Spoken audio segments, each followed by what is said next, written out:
after we go through some of the shirt fronting issue, and we'll be doing a bit of cooking later. And I've got this bits of chopped minute steak which has been marinating in the great outdoors. I talk a lot about that in my cooking, and marinating, nothing like marinating out in the sunlight, and then the fresh air, all the smells, the bird droppings, etc. And we'll be making a bit of beef strong enough later on the show. My producer Gavin, who's here with us again, he's just prompted me then. He said, "You mean beef stroganoff?" And I say to you and the viewers, Gavin, no, this is not beef stroganoff, it's beef strong enough, and because we will make it very strong, and I'll be the one to determine whether it's strong enough or not. And so that's just waiting there. Little dogs here. Okay, don't need all of this for the beef strong enough. It will be strong enough, I guarantee you that. So here, doing a couple bits of meat. Yeah. Here, just take them off there. Just take them off there. And take there.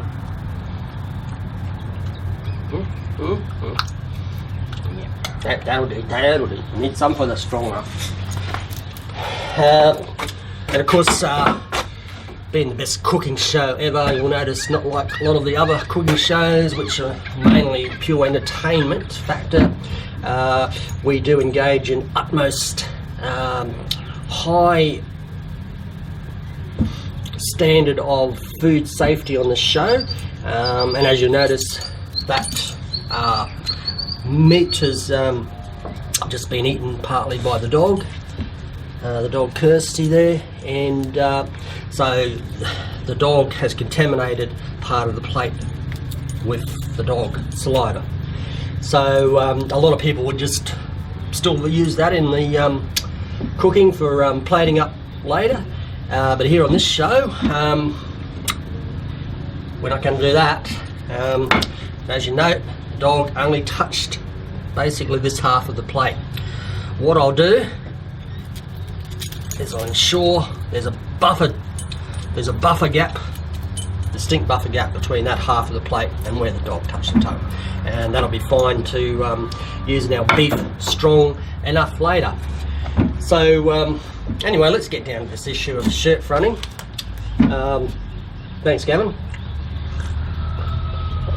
You will notice that we've had to move into a new temporary makeshift outdoors studio for filming. Come to think of it, our last place was pretty well temporary and makeshift as well. But anyway, Gavin found this new studio, and well, actually I found it, but Gavin has agreed to reimburse me the taxi fare I took to come and have a look at it and sort it out. Okay. Yeah, what we've had to move is, look, we've basically we've come under harassment from the what I can only describe as fanatical, obsessive fans of other cooking shows, other celebrity cooking shows, and they've basically decided that they're going to attack this show all out. Look, I do know that we have poked fun at a few of the other celebrity cooking shows on this show, but I make no apologies for that. We are the best cooking show ever. We're the only show that pays tribute to the late, great Barry Blackie O'Donnell, the first chef, of course, to don the black cap, and the only show, of course, that has its special regular guest as that cosmopolitan culinary colossus. I'm talking about, of course, John Claude Van Pan. John Claude Van Pan, of course, can't be with us for a while as he's going around the world filming Van Pan in no man's land. So yeah, anyway, it'd be good to have him back on the show. And but we've had to move. We've just been under constant attack by email, by telephone calls, by physical meetings, crowds of people sort of moving in direction in a threatening manner, and so we've had to move to this makeshift temporary location. Oh, pardon me. And yeah, and look, we'll get down to business. Look, I can read you some of the emails that people have been, from other cooking shows, have been sending in to us.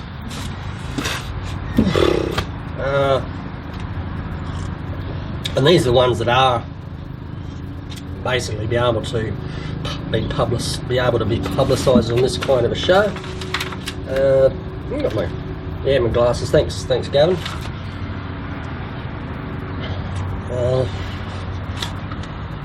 Yeah, okay. And I'll just say the name of the person. I won't say the name and where they are because if you've got a very highly unusual name and I say it's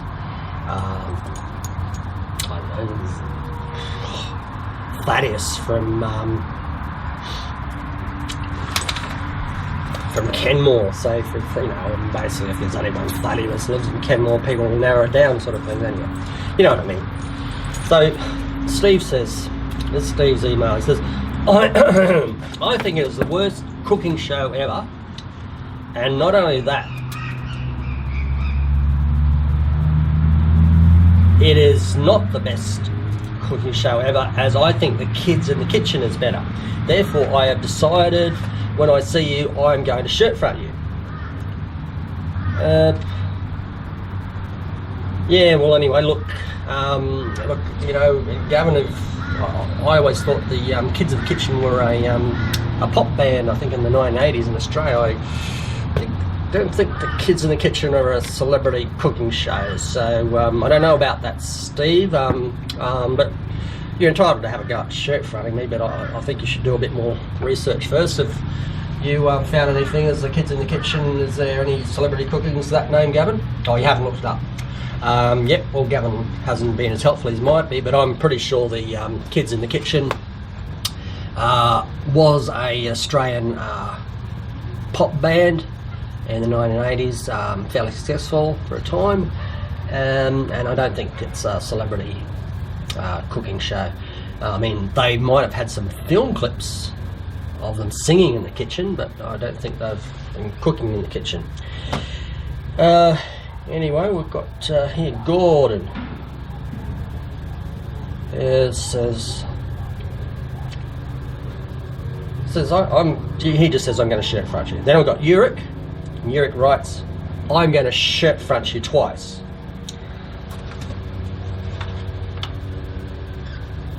Now, here we've got Eric. Eric's a bit more creative. He says,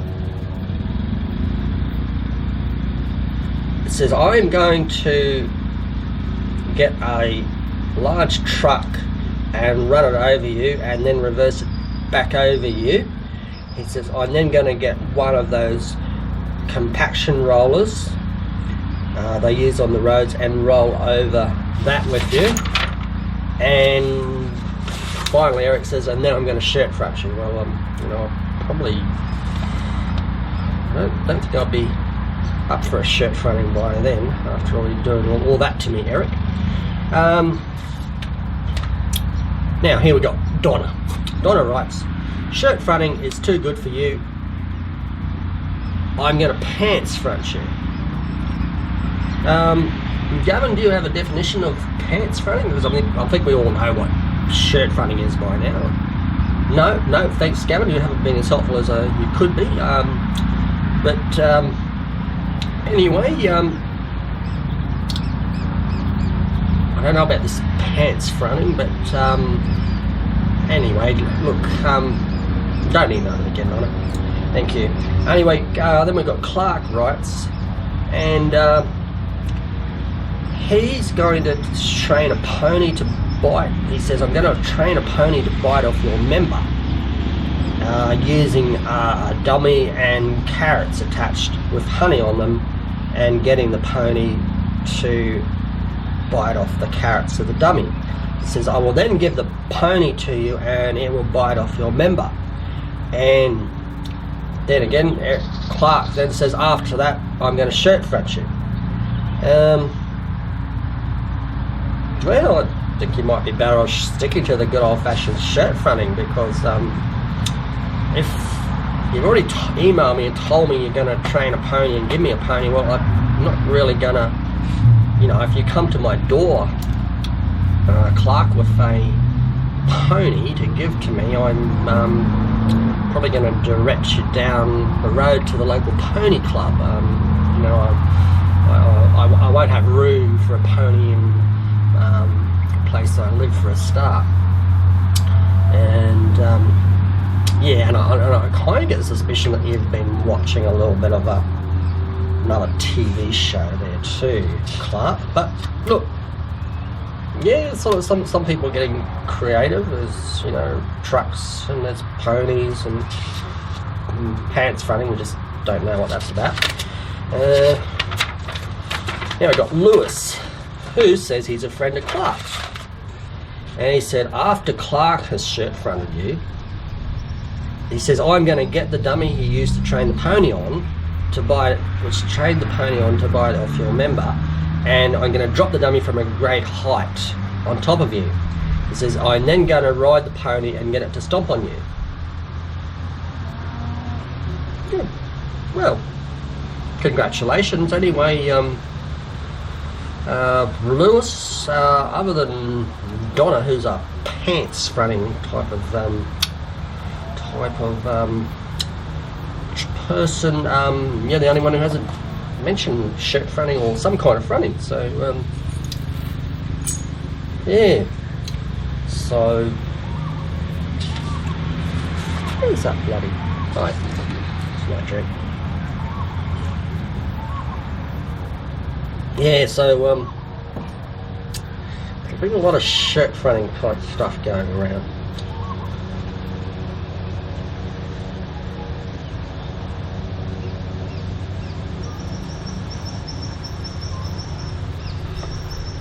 Okay, well, might get this strong enough going. There's my apron.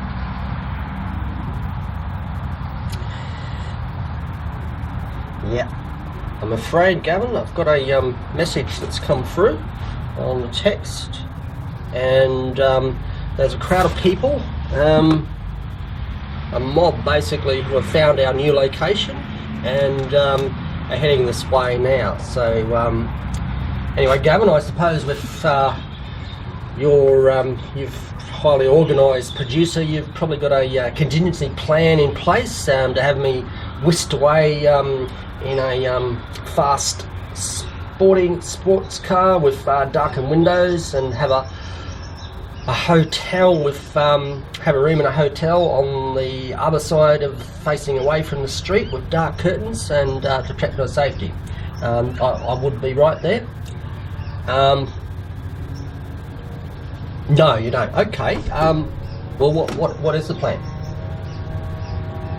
Well, there's a mob coming down the street. That's what we'll have to do. Okay. Okay. See you all next week for same time and on the same channel for the class of 75. I don't think we'll be back unless I can successfully get away from this mob. But anyway, I'll take my apron with me just in case. Come on, Kirsty. Come on. At least the bell works. Good, Gavin. Look at this. Come on.